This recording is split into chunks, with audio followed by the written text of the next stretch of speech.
मोदी के इन 8 साल के कार्यकाल के दौरान कभी किसी ने रोज़गार की बात नहीं की। पहली बार इन 8 सालों के बीच कोई मंत्री उनका मंच पर आकर रोज़गार की बात किया। कल से ही चर्चा में आए अग्निपथ और अग्निवीर, यह दो शब्द ऐसे हैं जो हिंदुस्तान के करोड़ों युवाओं और उनके परिजनों के आंखों का सपना छीन सा गया है।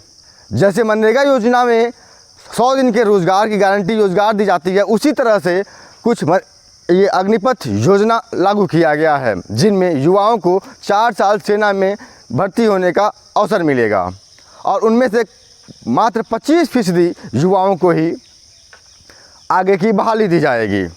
अब इस मुद्दे से, इस योजना से नाराज़ युवा कई जिलों में, कई राज्यों में सड़कों पर उतर आए हैं, इस योजना का विरोध जता रहे हैं।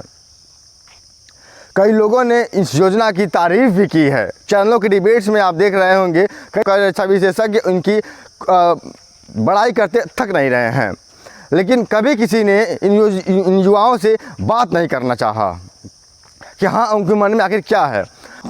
मोदी जी, आप खुद ही, जैसे आपने कोरोना काल के दौरान युवाओं से और देश से आपने कहा था ना कि हाँ, हम आपसे कुछ मांगने आए हैं और आपको हिंदुस्तान ने सब कुछ दे दिया। आपने पूर्ण लॉकडाउन कहा, जनता ने मांग लिया। उसके बाद क्या क्या दिन देखने पड़े, भुखमरी देखी, लोगों ने पलायन देखा, लोग अस्पताल की लचर व्यवस्थाएं देखें। सब कुछ देखने के बावजूद भी आपके आगामी चुनावों में, जो हाल फिलहाल में जो चुनाव हुए हैं विधानसभा के, उसमें आपको जनता ने पूरा अपना सहयोग दिया।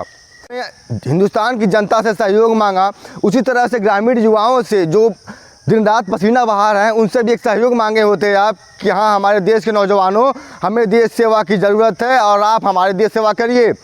ये एक श्रमदान के रूप में ये अपनी सेवा देने पहुंच जाते हैं। नहीं, आपसे सिर्फ ये जज्बा आपसे नहीं है, ये जज्बा भारतीय सेना के उस वर्दी से है, उस सम्मान से है, उस प्यार से है जो सपना अपना मान सम्मान बनाने के लिए ये युवा देखते हैं। उन्हें अगर धन की लालच होती और ज़्यादा पैसे की लालच होती तो वो अन्य काम भी कर सकते हैं। हम इस वक्त महाराजगंज में हैं और महाराजगंज की ये ग्राउंड है जहाँ पे युवा प्रतिदिन अपना पसीना बहाते हैं।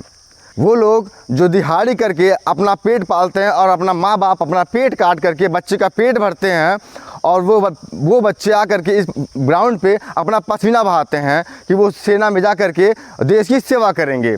देखिए, ये ग्राउंड है जहाँ पे ग्रामीण युवा मेहनत करने आते थे और अब वो ग्राउंड छोड़ चुके हैं। यहाँ वो प्रतिदिन 2 घंटे मेहनत करते थे, पसीना बहाते थे, लेकिन अब यहाँ पे इस ग्राउंड पे कोई नज़र नहीं आ रहा है।